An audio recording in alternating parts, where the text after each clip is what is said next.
welcome to another episode of Sweet Release Healing's Round Table. Here we are once again on a different platform this time. We're now on Riverside instead of Zoom. We're going to see how this goes. And we are already taking questions from the people who are following live right now on TikTok.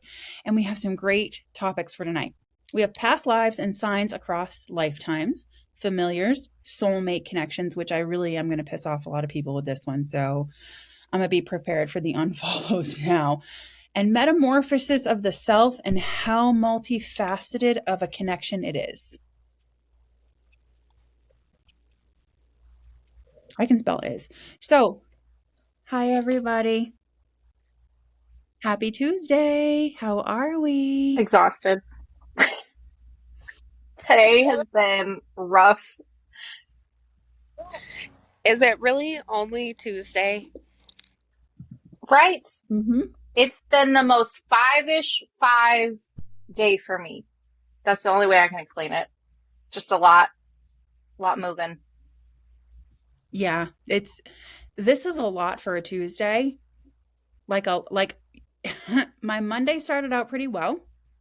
It was pretty easy, but this Tuesday is rocking me, which I kind of want to skip topics and go straight to the metamorphosis of the self and how multifaceted it is. I feel like it fits in with how rocky this Tuesday has been, seemingly for everyone. When I look at metamorphosis of the self, and we look at, like Spencer was saying before we started recording, the ooey gooey parts of change. It's not the most fun, huh? It's not comfortable. It's not easy. I'm not a fan. 0 out of 10 would not recommend. But there are good things to be learned in that phase though. Like patience. Like faith that it's all gonna come out the right way. And the fact that it is a 100% absolutely you have no choice, you get to go rest for however long and recover, so you better make the most of it. Nobody can bother me. If I'm really good, I'm camouflaged like a leaf and you can't see me. And my entire job is to check out until my goo becomes ungoo again. I don't know. I'm getting really tired of being triggered. I'm getting really tired of spirit being like, you need to solidify. So we need to like give you as many triggers as possible in a short amount of time so that you can learn not to be bothered by them. And I'm like, yeah, I think that's a mental disorder. You're trying to make a psychopath. Enough slices. Yeah, I'm like, are you guys trying to turn me into a psychopath at this time and have me completely unemotional by things? Because like I'm a human being and some things need to be responded to appropriately with appropriate emotion. But they're like, no, we don't want you to care about these things at all. I'm like, cool, I'm be a fucking zombie by the time I'm done. Awesome. So excited about this. Does that go back to our first conversation where there's a disconnect between the human emotions and the spirit, I'm using air quotes, emotions? Like they're like, I just don't understand why it's such a big deal. And you're like, well, in this meat sack, it is a really big deal. And I need you to understand that. Absolutely. I agree. Because like for me, it is kind of like the non-corporeal beings who do that. And they're like, hi, how are you doing? Why are you having those emotions? Isn't it time that we stop? And I'm like, what the hell? And when I look at them, it's almost like I see my ancestors and human beings in my entourage kind of peeping around the corner being like, I'm so sorry. But you should listen to them because they know, but I'm so sorry. Does anyone else experience that? Oh, I went on a whole complaining, crying, like just bitch fest to them earlier today over all this stuff that was happening. And I was like, I don't like this. And they were like, yeah, well.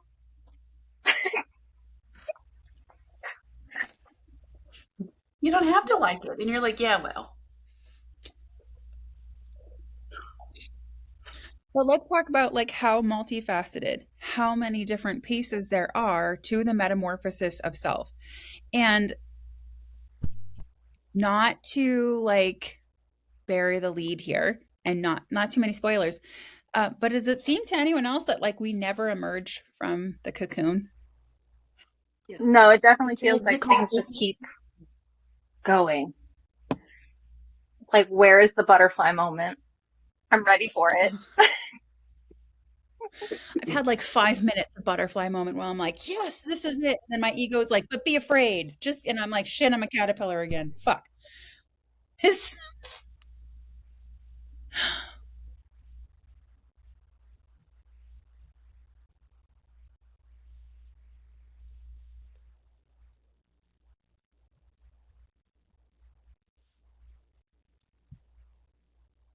I hope not. Rosetta in the chat mentioned the Ouroboros.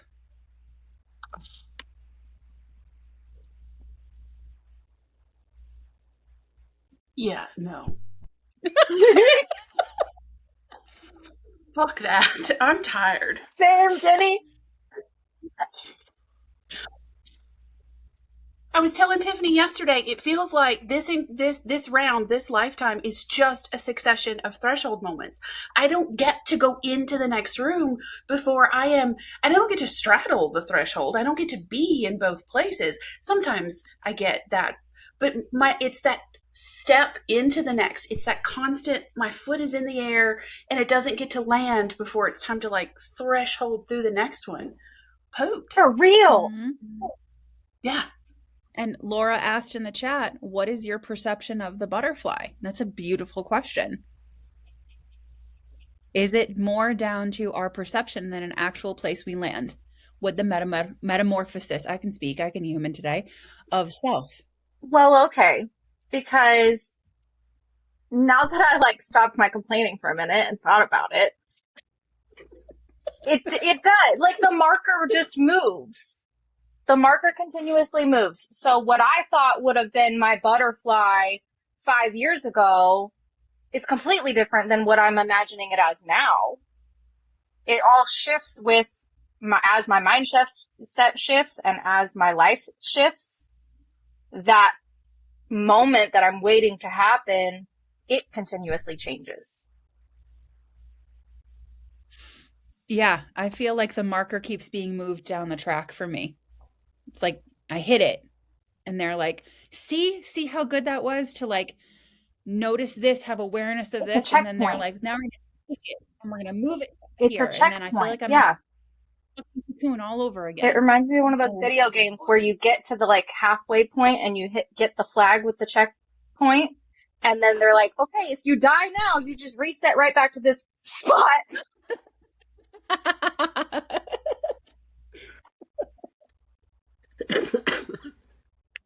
Oh my gosh. That's it. It's funny too, because they do say it's a never ending cycle, and I'm like, no, I want off the ride. So, This I roller, don't feel like that was in the brochure. this roller no. coaster is making me sick for a few minutes.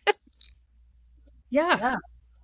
So Simon Sinek has a fantastic book that I've really enjoyed. It's called The Infinite Game, and it's about business and how business shifted from employee centric to stockholder and public centric. But the point is that we have been conditioned over the past 30 or 40 years, 50 years, to play a finite game. There is like your goal is to get to CEO.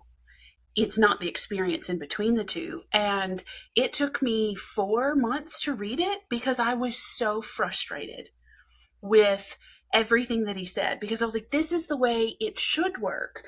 And because of one guy wrote an article in 1978, now it doesn't, and I am viscerally angry.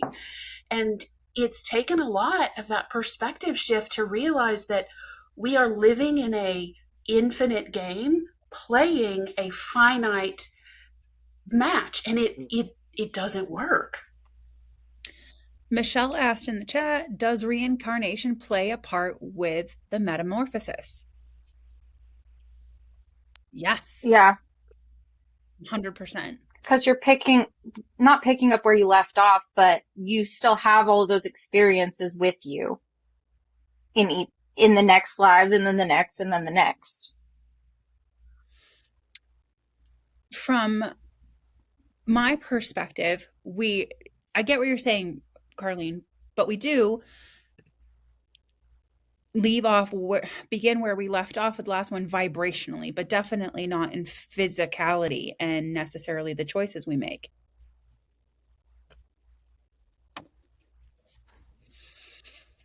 Thoughts? I can see that.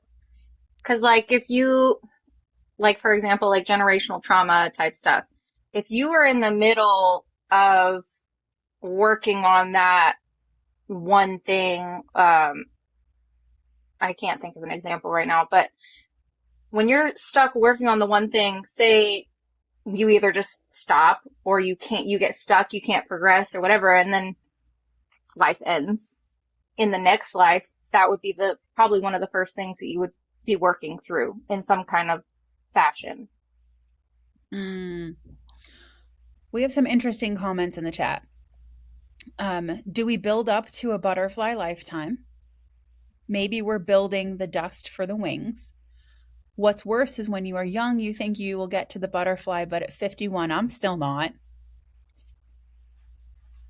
I mean, those are interesting perspectives. They are interesting perspectives. I like the fact that it never ceases. Like that's an illusion.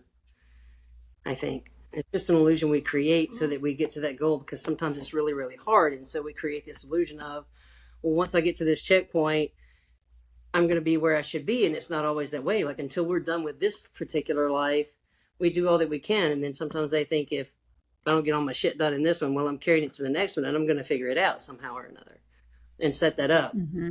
But I like the fact that brings up the question. I'm sorry, Jerry, what? Go ahead. No, keep going. Oh, I didn't hear you. I lost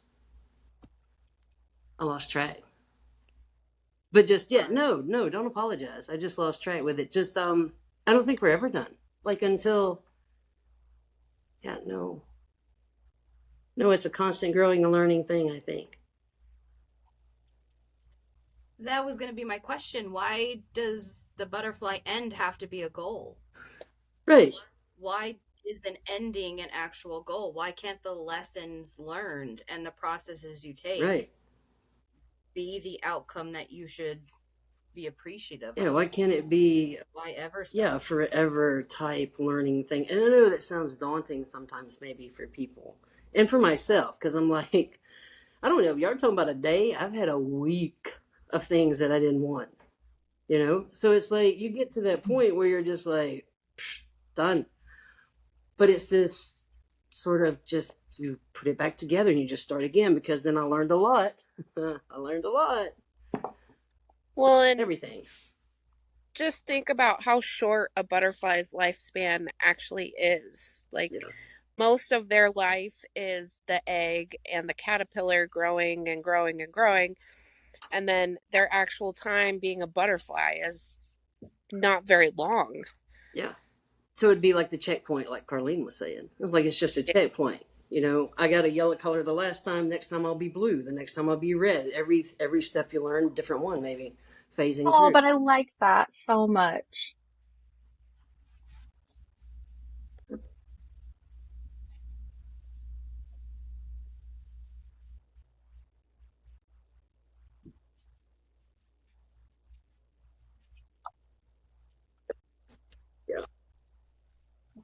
And what's interesting is, if you play a certain noise and electrocute a caterpillar, and then it goes into his chrysalis. No, this is terrible. Hang on with me. If you play a certain noise and electrocute a caterpillar, it goes through its chrysalis, it comes out as a butterfly. You play that same noise, they wince. Those memories, those emotions, those reflexes carry through. So when someone asked about the past life, those moments have the potential to carry through into the next life. What if, on the other side, we are already the butterfly,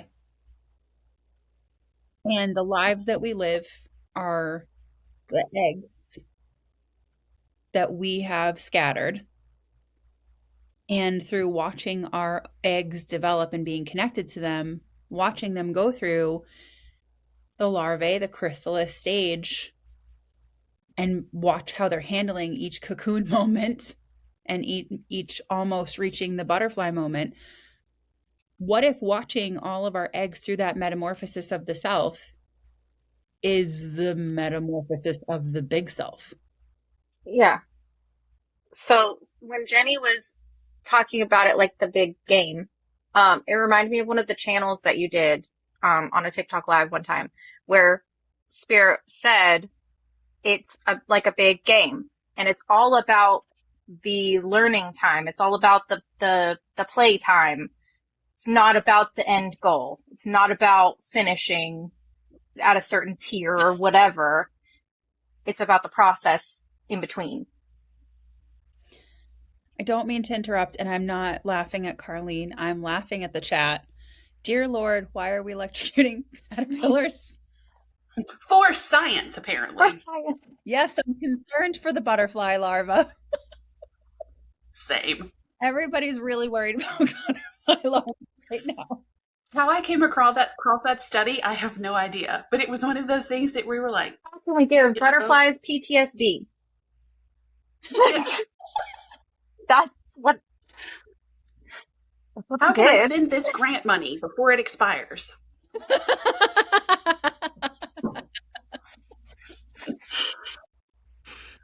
Is it just or does Jenny always bring those amazing facts like that? We're just sitting here going, okay, we're in a grant moment. Fair enough. Sorry. No, we love them. It. Are you kidding me? Don't you dare apologize for that. And better keep that coming. So I guess that brings us over to past lives and signs across lifetimes. Oh, they all went very quiet and very thinky. Well, to bring up the electrocuted larva again, it's like, I mean, you think about things that you're scared of at this point in time in your life, how much of that has been carried over from past lives. I mean, I cannot stand heights. I don't know what it is about them. I understand the concept that I'm not going to fall off the edge, but I'm terrified of them. Yeah, like with heights, my body, it's like my body will have the whole reaction, not even just mental. Like it's in there. Liv is scared of being a caterpillar in her next life. I'm so sorry. Maybe you'll have one where there's not so much science. I didn't mean to traumatize everybody. Whoops.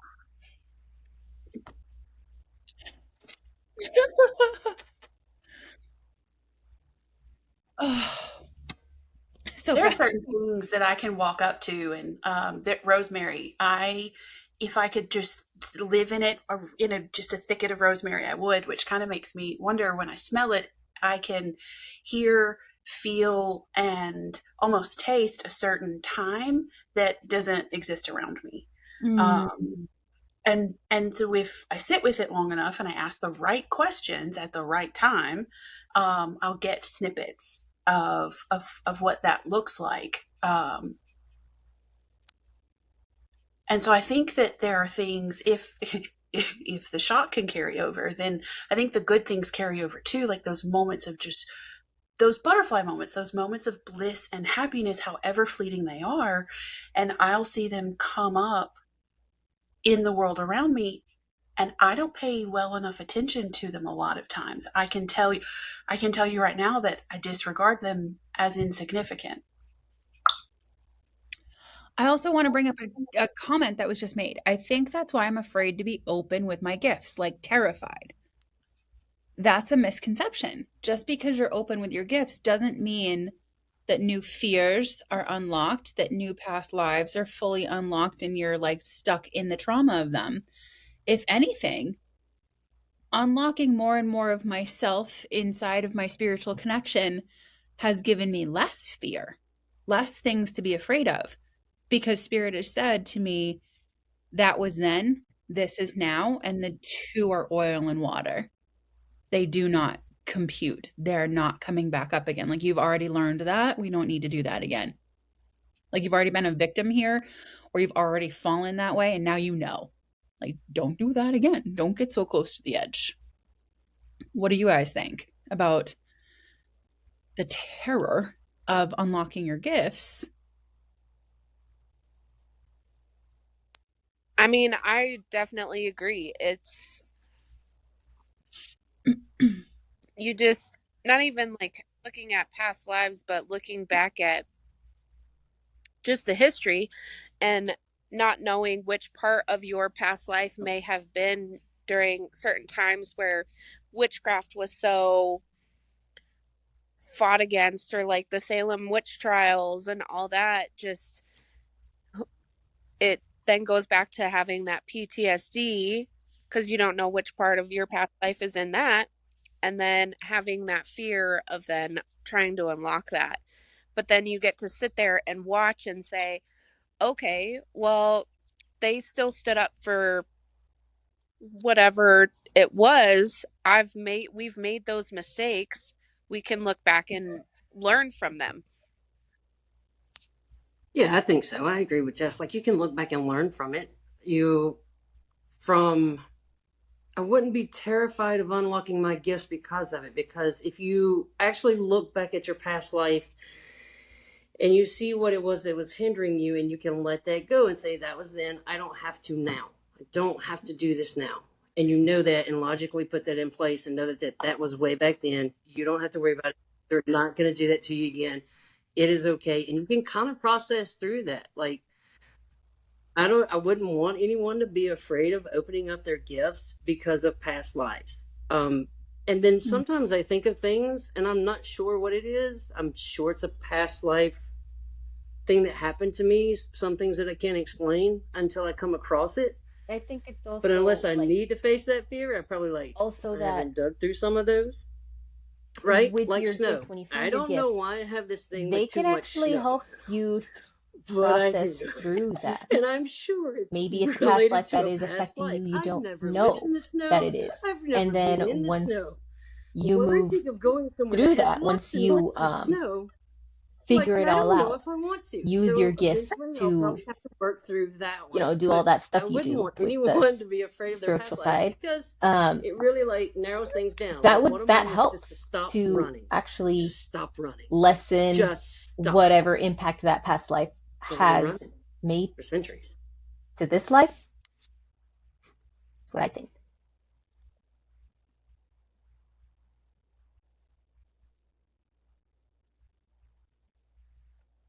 Yeah. Oh, okay. Yeah. To help lessen and heal however you've been impacted by the that past life.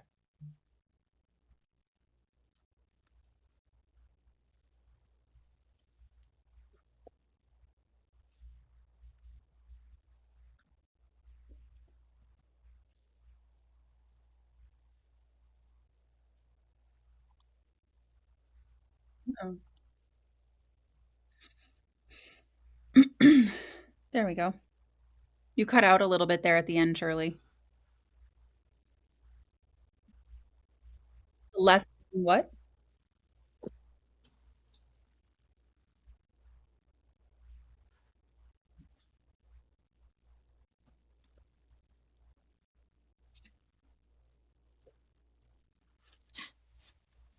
Yeah, definitely. Oh, I'm sorry. Please go ahead. Well, like in everything that we do, right? School, and if you're going to the gym, you can't do the big thing until we've mastered the little thing. And so having those layers as you unpack, and to me, it's more like a present and not like the more you unwrap this beautiful wrapping paper, the more skills you have to handle whatever is next. And so it may be something that you're uncomfortable with or that you feel you're not prepared for. But in my perspective, I wouldn't get there unless I had the tools and the skill set for it. And so getting through that one, now it gives me whatever little present is underneath that piece of tissue paper. And it's diving deeper and deeper into the box of goodies. And it's not all traumatic. You want me to make you laugh again? I was fishing with my dad on my birthday, and I turned and looked at him. I am zoned And it out. could I'm be just just doing my like thing. I mean, thank when God there are a no sudden feral memory baboons pops in up in these this woods. life. It's the And same, just I think, for your stopped. soul. Sometimes you just a sudden memory of a past life that maybe there's And I went. no point. There's I turned no around and fished out of the back of the boat. He fished out of the front of the boat. We haven't talked about it since. reason to do anything And about then it. what It's happened? just something that popped up.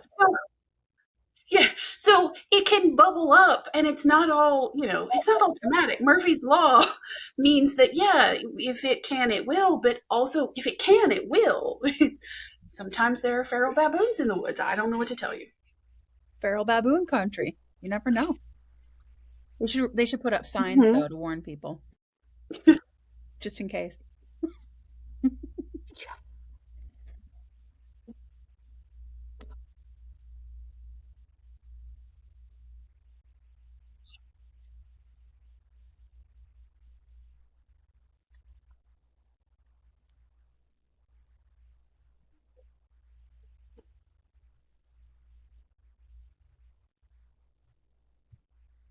Deja vu moments come to mind with that kind of feel. Yeah. It's just like, oh, I guess I've done that before. All right.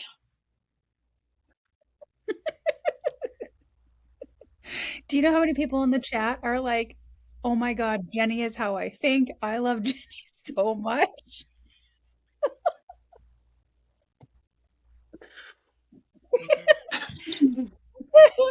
I think everybody wants to go fishing with Jenny now. I don't even like fishing, and I'll go with you. Actually, Chaos, it's anarchy. Let's go. I hate fishing, and I'm going with you. It's 100% happy.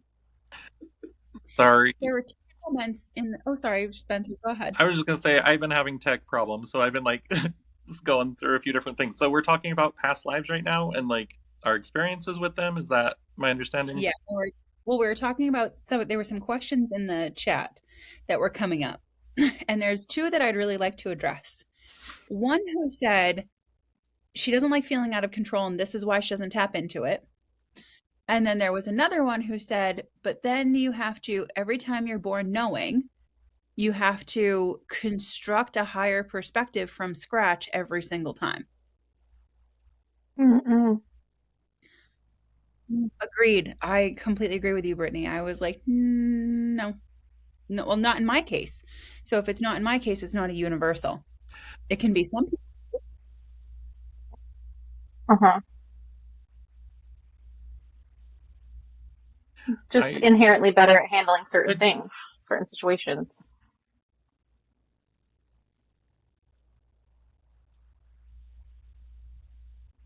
Right. And I think working with kids, you definitely see some of those kids that you're just like, you are not an 8-year-old. You're an old soul, right? Like that's that term of like an old soul, and you're like, you know how to handle this better than most adults. Like where are you coming from?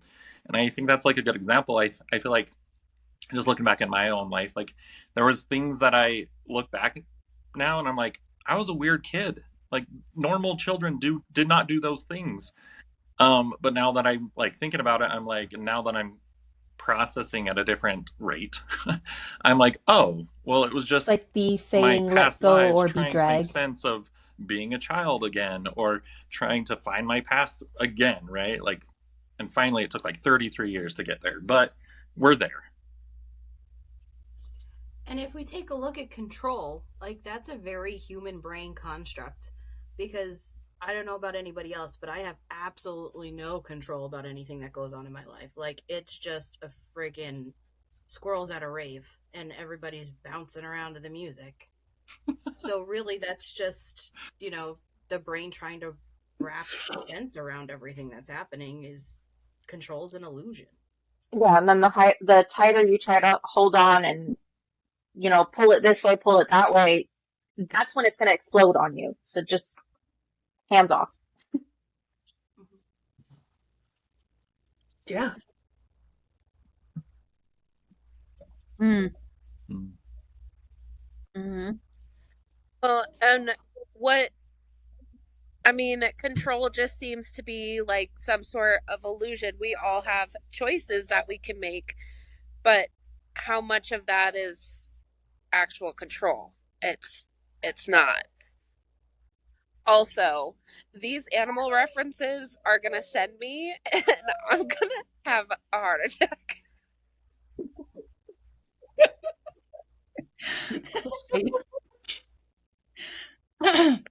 How do we feel about the being out of control, and that's why we don't step into our gifts? Absolutely, it's that fear of unknown. Right? If I haven't approached this obstacle yet, I don't know what's going to happen. But if I self-sabotage, I absolutely know the result. So now I control the outcome. Yeah. When the actual outcome is, a better understanding to make better choices. When you kind of have, a cheat code on your side. I feel more out of... No, it's fine, Brittany. I'm sorry to talk over. That's what we do here. We talk over each other now. I feel more out of control, and when I'm not making choices with spiritual knowledge and backing and consulting them, I feel like I have less control. When I talk to them, I feel like, I've used that adage before of like walking into a dark room and now they flick on the light and I can see all parts of it, even if it's like dusty and dirty and I got to clean it and organize it. At least I know that it's there. I feel like I make more informed decisions with them than I do just on my own when, when I'm being me in my regular life, being an idiot, just like bouncing around from wall to wall. I seriously feel like, when you go, when you were a kid and you went bowling and they had the guardrails that come up on the side and you just bounce the ball. That's how I feel in my everyday life when I'm not stopping for a second and going, all right, what are we doing? Like, help a sister out here because I'm fucking blind and stupid, apparently. I have a PhD, but I'm clearly stupid in life. So can you help me out, especially with teenagers? Because, oh my God. I literally just bitched to my mom on the way here, and I was like, if I knew that raising teenagers was this hard, I'm not sure I would have made this decision. No takesy backsies. Yeah, they're tough. Around 10. Right around 10, I would have been like, okay, go see your second parent. I have it all set up for you. Love you. Bye. See you in adulthood when you're thinking straight again. Yeah, for the boys, when your brain turns from pudding and when it starts to solidify at about 24, you can hit me up. I'm going through that with my two teen boys. Love them to pieces, but I'm like, can I just teach you guys how to use your spiritual connection so you at least have some kind of intelligence on your side because y'all are pudding. Let's be honest, they wouldn't listen anyway.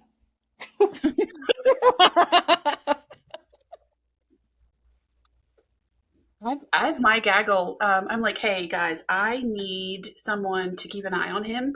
I need you to pick someone that's main sole responsibility is to watch that 16-year-old boy and let me know when shenanigans are afoot, please. Just at this point, I don't like jump scares, but I'm like, at this point, you can pop out of the toilet. Just I need to know when the shenanigans are shenanigan.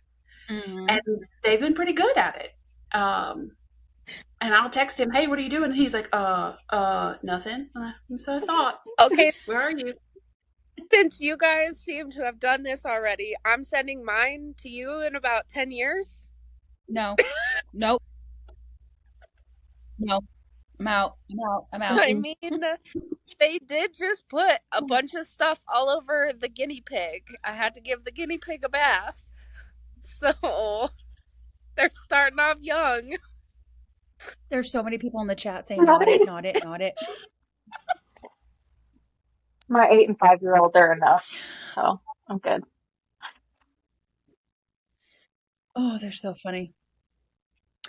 Oh, Friendly Mystic. Yes, the podcast is linked in my link tree on my website. She's like, I'm gonna find your podcast because we are fucking hilarious. Wait till you see the After Dark one when we're done with like the worky work and then we just have more free speech.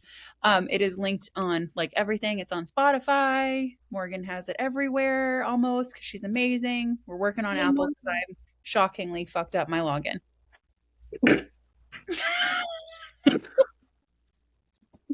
We're all shocked that I can't technology on this planet. I know, all Thank shocked. God for Morgan.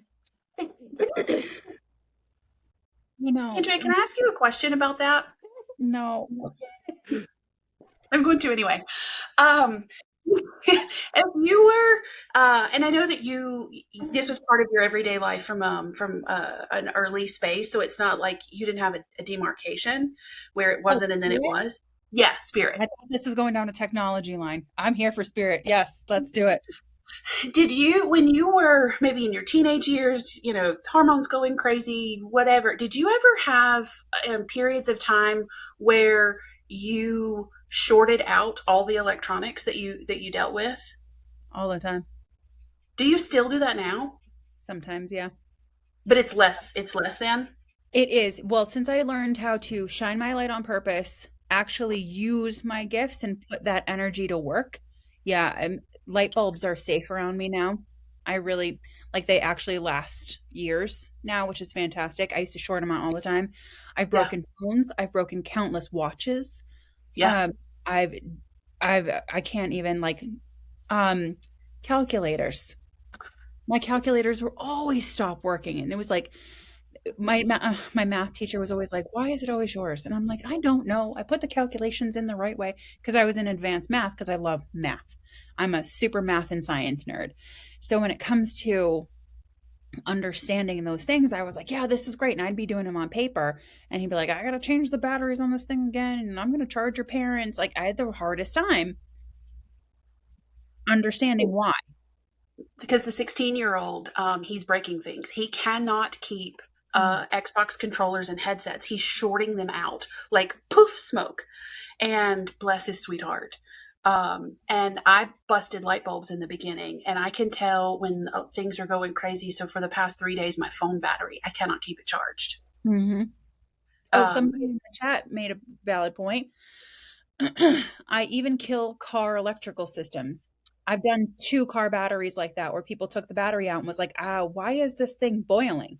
Like, this is not supposed to happen. And they pulled it out and was like, what did you do? And I'm like, I am 18. I'm 18. Yeah. I'm driving the car. I know to put gas in it and Y'all are giving me so much to think about right now. Oh my gosh. That explains all my headlight and blinker issues. Like, it'll just randomly stop working. I keep a stash of them in my glove box because I know that they're just gonna. Reading the handbook, I didn't know this was part of it. Did you guys not replace the blinker fluid? The best Father's Day card, I promise I'll keep the anecdotes to a minimum. The best Father's Day card I ever gave my dad was a cartoon drawing. And it said, hey, Dad, I checked the oil just like you taught me. And she's got a cute little flouncy skirt on. And you open it up and she's like, peek, over the side of the car. And it says, still dark and icky. He still has it. I was like 18. I'm 39 now. Vibe. Oh, Tina saying her house lights flicker when she's upset. Can relate. Yeah. My kitchen one. Yeah, my kitchen. So then we're like, oh no, our house is haunted. Nah, honey, you just need to wait a minute. I was just gonna say, so how many haunted houses are just actually the people in them now? Probably a lot. Yeah. How many haunted houses are just the result of somebody being so afraid that they make these things a reality for themselves? A lot. Watching people like unfollow me right now. They're like, fuck this bitch. She's talking. We're the problem? No. I like being afraid of spirit. God damn it.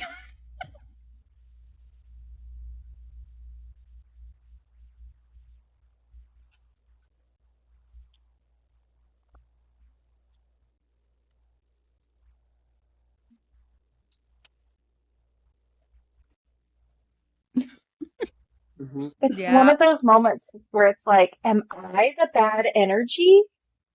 Yeah. Sometimes. I'm really proud of that phrase, actually. Oh, sorry. I love that song, and I hear it all the time in spirit. I'm the problem. I'm like, shut up. I know. I'm aware. Sharon posted in the chat, she said poltergeist is human activity, not spirit activity. And I never thought about it, really thought about it. And so fair point. Fair point. Someone in the chat just said the phone call is from inside the house. What? If I can keep a straight face, you can't either. It's that simple. All right. So since we're already pissing people off with talking about ghosts not actually being what we think they are and not real and not actually malevolent and coming for us. Oh God, Glenda's in the chat. Oh, here we go. I'm not gonna be able to keep it together. Let's look at, what do we want to look at next? Because I think we have time for one more topic. We can look at familiars, or we can look at soulmate connections. Soulmate connections. Can I ask a quick question, real quick? Why do people need that to be real? Like, what is their point of needing ghosts to be real for them? If that's like making people mad, like, what does that need? Like, where's it coming from? I think that comes down, just personally, to really wanting to believe that they're spirit. And if ghosts aren't real and hauntings aren't real and all that stuff's not real, then maybe spirit's not real. I think they throw the baby out with the bathwater. Gotcha. Just my 2 cents. So here's the funny part, is the chat is lighting up with soulmates and we're lighting up with familiars. I feel like soulmates could be the start of next week, because it could get. What if we just do 10 minutes of each, and we are good adults? Can we though? And then we can go further. I don't think we can. Like, how many of us are neurodivergent? Can we set a timer? Oh my God. Okay. Please set a timer for 10 minutes. Okay, tangent. That's what's going to happen.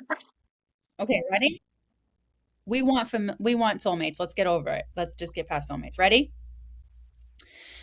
Soulmates are not what people think they are. They are usually mother-daughter connections. They are best friends on the other side, and they can be sexual, romantic, yada yada, but they usually choose not to be because they want to stay in each other's lives for as long as they can, and relationships are volatile. Also, twin flames are not romantic at all. Agreed. I feel like my best friend is my twin flame, or whatever, I guess I would classify that as. And I don't know, I kind of just hate the idea of soulmates having to be romantic, because then that's all you're doing is searching and searching and searching, and then you might completely miss it. Yeah. Sounds like a good movie. The last time I talked about twin flames not being romantic and soulmates what they actually are in a TikTok video, I got 15,000 comments, quite literally 15,000, I believe. And most of them were like, "You're a destroyer of love." Wow. I was so mad. I think this goes back to, cinema creating a stereotype. That they then equate this all to that movie type of love. Which, don't get me wrong, movie love is absolutely possible. I have it with my husband. I was lucky enough to find it. I know, but it doesn't mean that we're soulmates. My husband and I have had plenty of past lives together. My daughters and myself are the soulmates. Like, definitely that kind of connection. Mm-hmm. So then my question would be like, okay, then what defines a soulmate? Because if you can still have that close connection with somebody that you've had past life after past life with, what is the difference? It's not just past life, though, because when I ask them what soulmates are, they always tell me best friends on the other side. And it doesn't have to be two. It can be multiple. Yeah. But best friends on the other side, and they will continue to have incarnations together over and over and over again in as many forms as they can, because they just love learning from each other. But I will say, if they stop learning and it starts to become like only focused on each other, toxic, whatever, they will choose to come in at different times and stagger. And that's where I've seen this in sessions before, and it sucks because they know the person who's alive now knows that they're missing parts of them on the other side, and that's how they feel. They feel super lonely. One of my most emotional sessions 2 years ago, I was bawling after the session. Like I could not get myself together for about an hour. It was really, really bad because the soulmate chose to stay home on the other side. She had a really bad ending to her last life. And her friend continued and was in this life. And her friend came to me because she had a spirit that she wanted to know more of, and she even had a name for her. And it still kind of rocks me to this day, feeling and stepping into that line of how devoted and how much they love each other, even across the dimensionalities. That is so hopeful. Spencer was going to say something smart ass. No. It reminded me of the movie, I think it's Lady Hawk, where there's like, by day, the girl's like a hawk, but by night she's human, and then by like the opposite, the guy's a wolf or something like that. And it's like this soulmate relation love thing. And like at sunrise they always want to meet each other, but at the last second they transform into their other Oh my God. they turn into the other thing. They turn into whatever they are during that time. And it kind of just reminds me of that. Like they are searching for each other. And that's kind of a really sad romantic thing, but it sounds like it's been done in a cinematic film.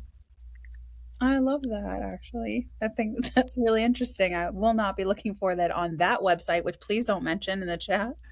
Please don't. No, I mean, you can, chat's fine, but like, don't say it out loud. You're gonna get so many violations.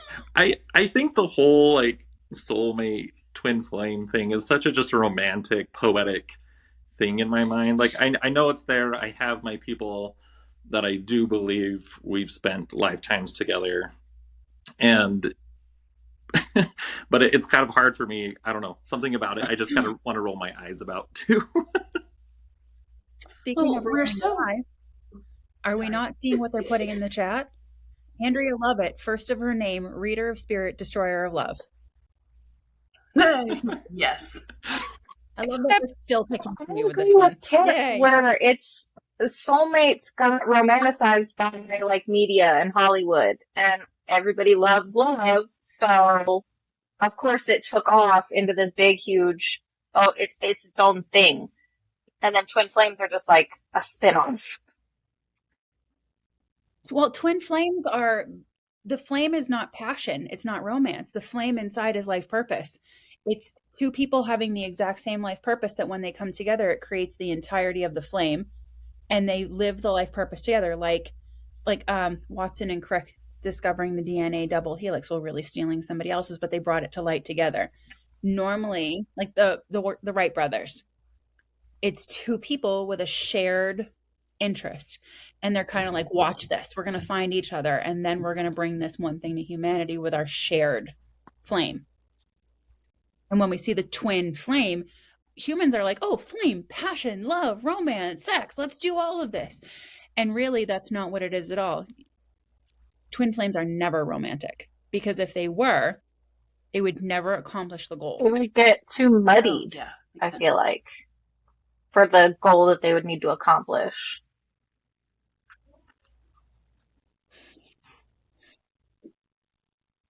And I feel like we learned this a lot with the panini, that society is so disconnected, and we are so community starved, that the idea of being so terribly lonely, feeling so terribly lonely, and there's somebody out there for us, some one person out there for us, it's really attractive. It's really easy to sort of bypass all the other things and just hope and focus on that, even though it misses the mark. So I can see where it's really easy in humanity for that to become so romanticized and so desirable and blown out of proportion. We're so desperate for connection that anything will do. Are we desperate for connection, or are we desperate for the self-worth that reminds us that we are worthy of love and we're not alone? Well, and I was going to say it almost ties into that unconditional love. Like it seems like we're always searching for that unconditional part of it. The love of home, where we could really do no wrong and we would be respected and honored and accepted no matter what we do. And we're wanting someone to personify that for us. But even soulmates don't do that for each other. Think about how moms and daughters, or even like parents and their soulmate children, they still fight, still get frustrated. Some of them still go no contact sometimes. Just because your best friend's on the other side doesn't mean your best friend's here.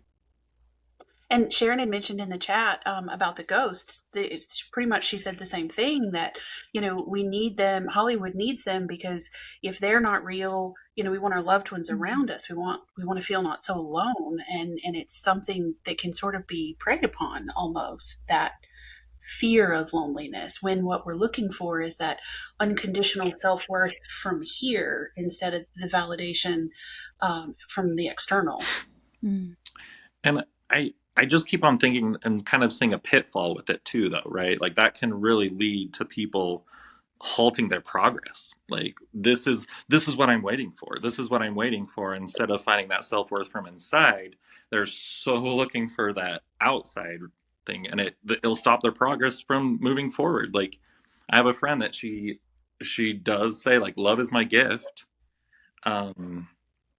but why can't I be loved? And I'm like, you're stopping that progress. Like it's halting her, and it makes me sad, because I'm like, you're losing your self-worth, you're losing who you are, because you're waiting for someone else to validate you. And I think guides are wanting you to have that, like that love from above, knowing that you have that you're really all you need. But I think it's kind of a human thing. Well, but I think we're getting on the right track as humans, though, because if you look at this day and age, it's becoming a lot more focused on you need to do what's right for you. You need to take care of yourself, self-care, self-love, that train. So I think we're on the right track. We're just not quite there yet, because, like Jenny was saying, like, it is an attractive thing to want that one, But then, yeah, just like you guys were saying, it's discrediting your best friend, your family, like the people you've got around you that do give you that love. Sorry, you guys were setting off my Alexa like crazy. She's playing Jeopardy right now. I didn't mean to just yell out stop, but I was like, enough. Like, she's still going. She's playing Jeopardy right now. According to its VP of marketing, the holidays don't start until you've had your first red cup from this business. The Starbucks. Starbucks. What is Starbucks? I don't know how to play this. Alexa, please. Alexa, please stop. Please cancel. Stop. Like, you're killing me. She's still going. She's still going. I'm just gonna have to mute her. Like, I'm sorry, baby. I'm gonna have to. I have a feeling I'm gonna have to unplug her and restart, because she's not listening to me at all. Okay. That was our 10 minutes. Familiars. Holy, I muted you. I learned yesterday that we can have plant familiars, just like we can have animal familiars. That's cool. Yeah. All my plants are familiars. I don't have any useless information about that yet, because I only learned it yesterday, but stay tuned. I need you to be on that, please. Sorry. My bad. I feel like we can have multiple familiars, and I do feel like they follow us across lives. And sometimes I feel like they humanize and personify. Expand on that last bit. They humanize and personify? I have seen people who were animals in past lives. Oh. And did that because they were constantly with people and they loved by the same person over and over again. And I don't feel like they lose that familiar. No, I was just saying that about my dog the other day. I was like, I've had lives with her before. Like, and I was talking about how she goes full animal on me when you give her good scratches. Eyes dilate so big, It reminds me of the mom off of Brave when she turns full bear, you know? I'm like, you're going full animal on me. Like, you're not here. We have some interesting comments in the chat. Please tell me we aren't electrocuting plants too. I mean, you can put little thingies. I'm using my fingers as clips because I can't think of the right word. And you can hear the plant music. I know what you're You talking can about. I want hear. that so bad. I can't bring myself to pay for it, but I want it No, so bad. it's so expensive. But like, I would never do anything else. I would just wander in nature forever, listening to the music. I want to know what all my house plants sound. I want to know what all of them sound like. But also, Terry said we have to ask Tate about her dogs. Oh, that face said What all about of it. them? They're cute as pudding. They're adorable. Familiars is something unfamiliar to me. Like, I don't know. Like, I know what they are, but like, I've never questioned my dogs if they were or not. So I don't know. I love my little dogs. Yeah. You have little dogs? I have 5 little miniature schnauzers. Oh. Okay, I did not see that. Uh-huh. Oh, they're so cute. You seem like a big dog person. I live in the city here. No, my sister has, brother, they have all the big dogs at Mom's place. So yeah. Harry said your dogs come back. I think so. Yeah.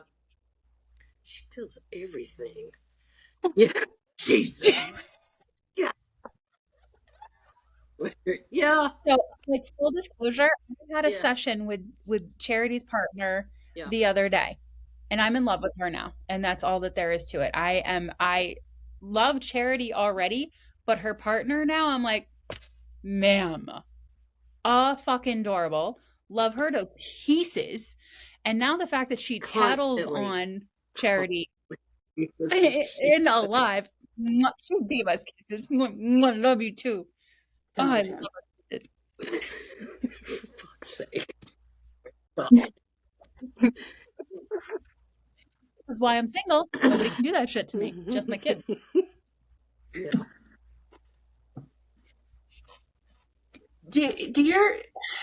Your experience with animal familiars, do they sort of, you've seen herding dogs, right? Where do they herd you through life? Like, I have a cat now that I'm pretty sure she's just trying to keep me from running into the electric fence. Like, look, you stupid human, could you just, for the love of, I don't know, stop it. Well, apparently, making sure that caterpillar doesn't get electrocuted. Right. I mean, there were 7 different analogies that popped in my head, but I couldn't not. Apparently, the baboons. You didn't listen to the baboons. Yeah. So hopefully, the cat will work. No, apparently not. How freaking terrifying would that be? Just saying. I mean, you obviously went through it, so. Can I issue? I have a couple cats. I mean, like, I have a lot of cats. We know that I have a lot of cats. But there are some that I can think of that are just by my side all the time, especially Starpoint. He is all over me all the time. This cat sleeps on my pillow. He has changed his sleeping routine for me. And he wakes me up right before the alarm goes off in like the sweetest way possible. Like he strokes my face and will lick the tip of my nose. And he purrs and purrs and purrs, and he will actively seek me out all the time.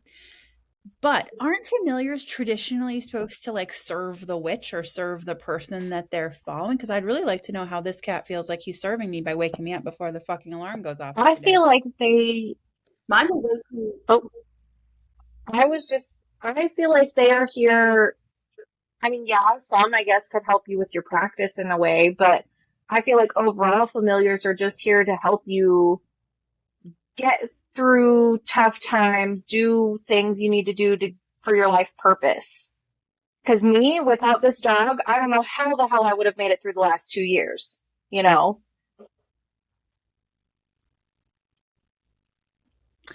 Do they come with their own like depth of knowledge and experience that they share with us? We have some comments. Why is it always the zappy zaps? What is electrocution today? Liv, he thinks it's a corrupted definition that the familiar is there to serve the witch or the spiritualist or whoever they follow. I feel like, as much as I joke around about him waking me up and being all over me, kind of a pain in the ass, he does serve emotional purposes quite a bit. Far more than my other cats. My other cats are like, I feel like I need attention now, so I'm going to get it. He is more like, you need attention, so I'm going to give it to you. I think I'm doing something wrong then. Because I feel like I service them and they go after my husband. We got 2 dogs and 2 cats and a snake, and I get no attention. So I don't know where my familiar is, but I want one, and I need not buy so many animals to try and get one because we're a little overloaded. In a cruel twist of fate, it was Tiffany's husband who ended up being the witch, not her. It's awesome. Appropriate.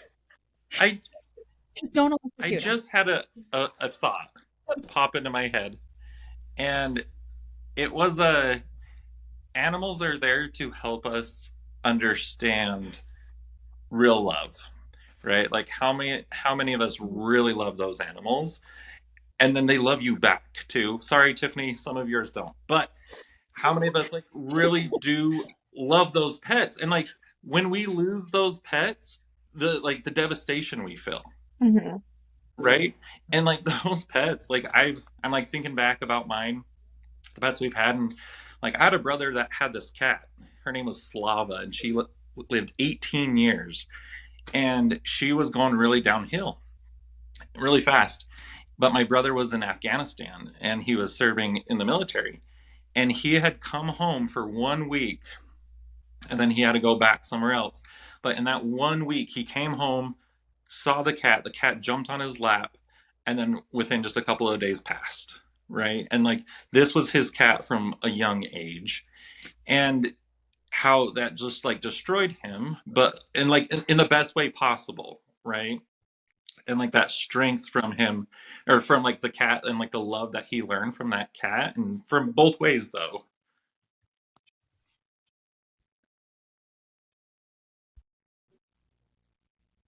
Isn't there a movie with Dennis Quaid and the dog who keeps coming back? I don't watch animal movies because I will cry. There is. I refuse to watch them. Mm-mm.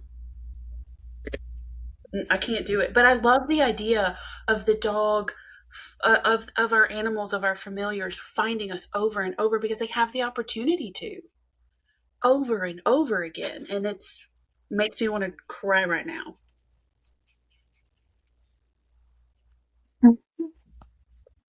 I can't watch animal movies. Well, I'm toast. it's just continuously got me thinking. So I had a dog when I was younger that obviously made a huge impact in my life. Like she was there through my parents' divorce, that kind of thing. Like she was the only thing that I could talk to and express everything. Like kind of like how we talk to Spirit now, but like that was my dog. I told her everything. I cried to her. She comforted me, all the things. My dog now does the same thing. And I've even questioned, I'm like, hey, are you the same? And then my friend at work, she's going through the same exact thing. She just got a puppy, literally fell into her lap practically. Could be her old dog reincarnated. Like, absolutely. Yeah, I think it can happen. I've got one that I thought might be a dog that was coming back, and so we were sitting outside and I was watching her, and she looks just like her, she acts like her, she throws her ear back like her, like every little thing. She even has a white toenail where the other one had a tumor on her foot before she passed away. And we were sitting there, and so I thought, well, I'm going to call her Sitta's nickname because like nobody knows that. And I did, and she quickly responded. Like immediately when I sat there and said, hey, Winky Tinks. And she looked up at me like, what? I'm hunting. And I just went, oh, all right. But how do you react to that? So I have a dog who, yes, actually that happened with my dog Lily. So my dog Elsa was a German Shepherd. She was a small stature German Shepherd when I was growing up, like late teens, early 20s into my 30s, right? And I moved to North Carolina. Did not, I kind of knew that she was getting older and that they were planning on euthanizing soon because it just, wasn't fair, wasn't right. All the conditions were there. And she had a very long, happy, healthy life. Well, she used to love rocks. Her teeth were like so chipped so badly. And the vet was like, you got to get her to stop having rocks. And I'm like, how would you like me to do that? Like all the family, this was a family dog, like my sister, my parents, all of us.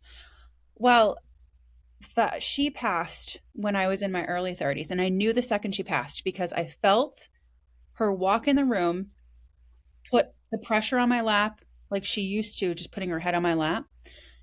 And I smelled her breath, and it was god awful rancid all the freaking time. And then I felt her go around me and then walk off. And I called my sister and I was like, you just put down Elsa, didn't you? And she was like, yeah, it just happened. Why? And I was like, because she was just here. And, my family already knows that I'm a freaking weirdo, so that they're used to this kind of stuff. Every once in a while, my brother-in-law has questions, and I'm like, bring him on. I love him. But I got it in my head a couple years ago for maybe 4 months that I needed a puppy. And I was like, fuck that. I have 2 dogs already, bunch of kids, 7 cats. Like, I need another dog. Like, I need a hole in the freaking head. Well, you know how spirit works. They stopped me dead in my tracks and they were like, pull over the car right fucking now. Now. And they were showing me the website and everything. And I was like, I don't get service on this road. What are you talking about? Pull over now. And they're like, pull over now. I had 3 bars in this one spot where I pulled over. They told me the exact website to go, and there was a picture of Lily right there. And I saw her as like this goofy puppy face. She's a Malamute, so she looks wolfishy, doggy, husky-ish, just massive. And she had really dark eyes, and that's what struck me. She's got all this white and gray, and she had really, really, really dark eyes. And I was like, look at the little demon inside of her, and isn't she so great? And we know how much I love demons, right? So fast forward, everything works out perfectly and falls in line for me to get her from freaking Virginia to New Hampshire. Even after one of my exes tried to block it, and he thought I was going off to go do all these things and whatever. That's his craziness. So I digress. I get Lily home and I'm noticing the things about her. She has that watchfulness that Elsa used to have. And she has like the way she's like stature and how she holds herself. And I was like, hold on. And then she's going after like the little animals in the yard. My other 2 dogs couldn't have given a shit about. And I finally was like, I heard spirit saying, that's Elsa, that's Elsa. And I was like, nah, it's wishful thinking, whatever. And I looked her in the eye and I said, are you Elsa? She ran off the deck into the yard, got a rock, and dropped it at my feet at about 8 months old. That dog doesn't give a shit about rocks. She doesn't care. To this day, she doesn't care about rocks. She just hit 2 years old, May 13th. It was just that one off, that one time, and I went, okay, fine. No questions. I rest my case. Never mind. So I see what you guys are saying. Sorry, that was wicked long-winded. Yeah, they just I just love that. Yeah. It was kind of crazy. It was, even for me, I was like, okay. Well, my darlings, unless anybody has a burning desire to say anything else tonight, we have hit the end of the official podcast. We are going to stop here and transition to the after dark portion, the after hours. Thank you to everyone who was here. I appreciate every one of you. Also, thank you guys for hanging out with the new technology. I know it's not the most fun we've ever had, but we will figure it out as we go along. But I appreciate everything. Always. I love you, everybody. Have a fantastic evening. And thank you so much for being part of the Sweet Release Healing Roundtable podcast. Woo!